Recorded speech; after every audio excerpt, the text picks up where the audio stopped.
Good afternoon, all you red-blooded, hard-working American citizens. Welcome back to my table.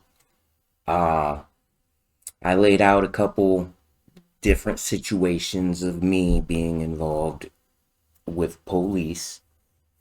Uh, so back in 2007, I was graduating college. I seen how Obama bailed out General Motors, and General Motors was already set pretty much to where they were hiring scabs to come close down the General Motors plant in my hometown. They used to call it the biggest stamping plant in the Midwest. Something, I don't know, working folk could feel proud about in our community. I thought, but that was closing down. When I graduated, me and my girlfriend at the time with my son, I already had prior planned vacation for 11 days down in South Carolina. Passed up a good job in my field working for the instructor that taught me how to do what I did, building nuclear power plants in China, so don't feel bad about not working doing that job. I'd rather work on power plants here. Kind of like my take. Like, isn't China communist? Anywho.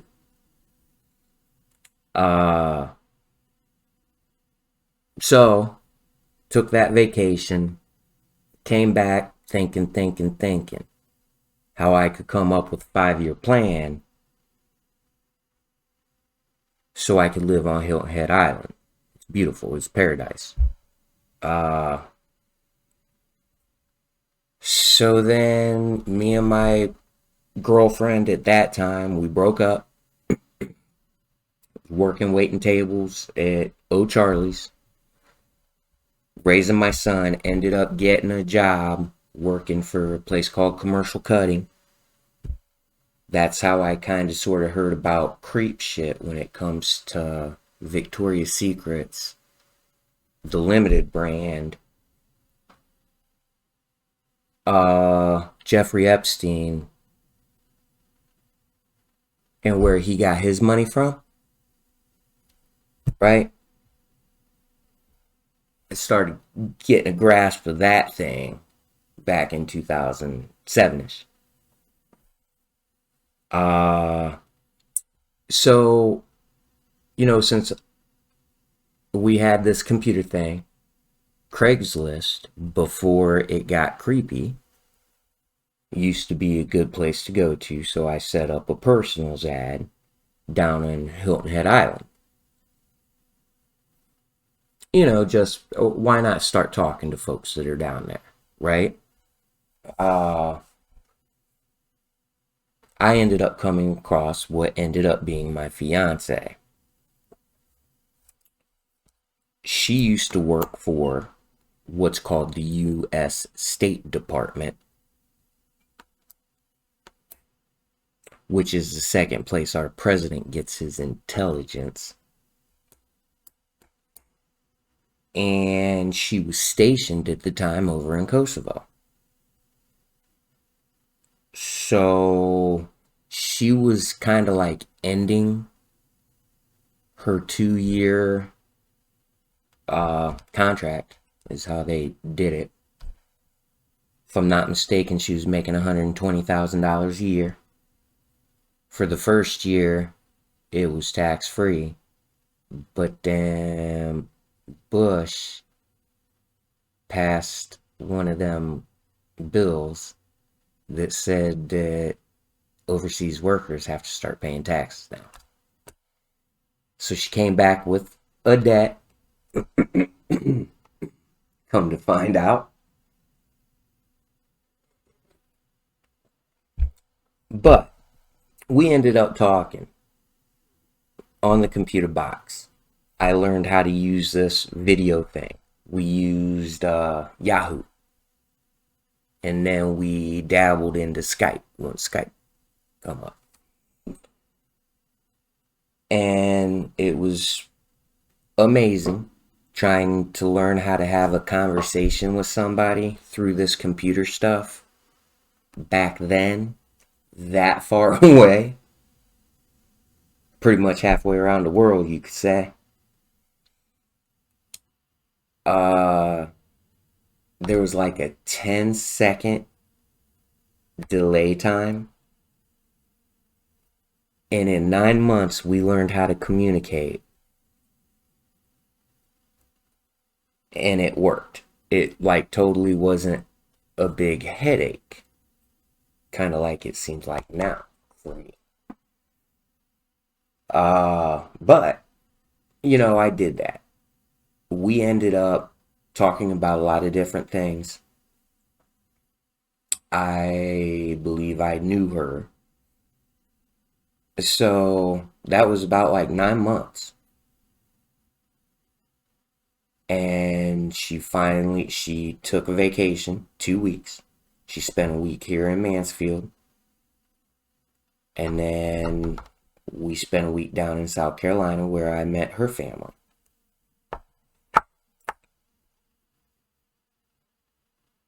She was a beautiful woman.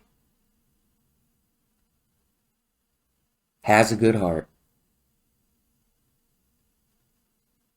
but is easily manipulated and controlled with money. She got used to having money. Prior to her working for the U.S. State Department, she was a police officer down in South Carolina. She had an aura about herself, and she was very intelligent, but with a bubbly like, "Hi everybody." And some of the stories, based off of experiences she had, are very intriguing to folks. She had one of the biggest, brightest, beautiful smiles of anybody I've ever seen. She used that thing that she grew up having when she was in law enforcement. So then she was a beat cop, but didn't mind doing the fairs and all that. It was like $75 an hour, I think she was getting paid to do events. So she was doing that, being a cop, beat cop. She ended up being able to talk to the drug dealers, and enough of them that wanted to tell her certain things. And she ended up busting somewhere around like $1.2 million drug bust. Except how she did it was she knew this shit was gonna happen. They be talking to her. She never once took any bribes. She was just Drina is all I could say. She was just Drina. And they told her information. So at the time that it was taking place, she called her friends and they came in and busted it.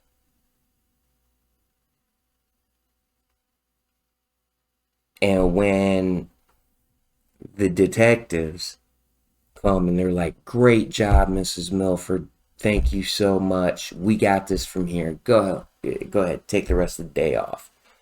She said, "No, sir. I'm going to follow this money.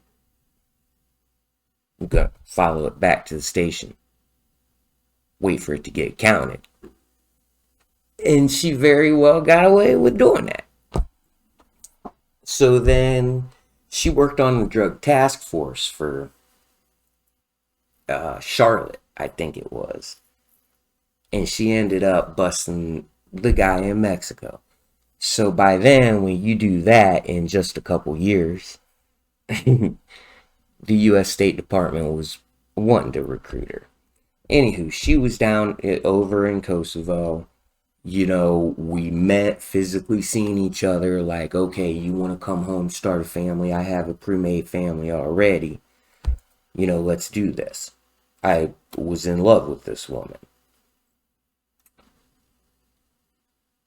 So then she tried to get her cop job back, and I started working corrections. Ended up getting my American dream. Had a house on the hill, not at the top of the hill, but I was in between the top and the bottom. I literally had an FBI agent, he was retired, and then a big wig engineer guy from Michelin Tire below me. And yeah, I had some great conversations with both those gentlemen. So she actually was the first person that, when we were talking about things, life, society, why people, she was telling me exactly how she racially profiled black folk. And I'm like, yeah, Drina, but that's just not okay for every situation. And she's like, implemented the idea I should become a congressman. And I didn't take her seriously. Like, I don't want to become a congressman. But the society that we're living in says that I can't have my next American dream. All I really want is to own my own restaurant. Not a whole bunch of them. I don't want to feed the whole world. I just want to feed my customers and provide them with service that no one can compete with at all. And I want to share the profits with my employees instead of on your stock market, do to do. If my employees are getting paid good, I know they come to work and they can afford the outside stuff, the home stuff, isn't an issue at work. I'd rather hear my employees buying brand new cars than be able to tell my employees, hey, good job, like our investors are making a buttload of money off of you. But I can't have that because of our system as we know it today. Spent my life learning all sorts of different ways of the restaurant business for nothing, I guess.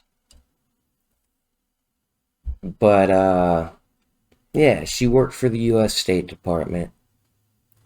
She told me about a buttload of different situations, things she could get away with, especially when it comes to satellite dishes and being able to track phone numbers, locations, all that stuff. Back when they were making it, they were literally doing those things legally back then. But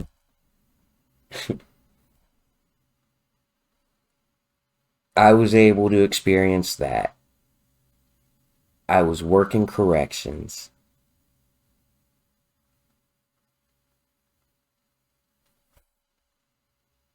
And I'm going to go ahead and make another video about corrections. I told you about my experience knowing somebody. Well, the only time I've ever been engaged, fortunately enough, I didn't get married. my fiance. And she ended up going back to work for the State Department. I was a foster parent back then. I hope Trey Johnson is doing well. He should be at least 18 now. He's 18 now. If I had the money and the funds, I would go track him down. I don't care what happened from the time I known him to now. If I can help that kid, I want to. He's in my heart. So, on to my experience in corrections. And y'all, teach their own. And good luck to all. Y'all have a great day.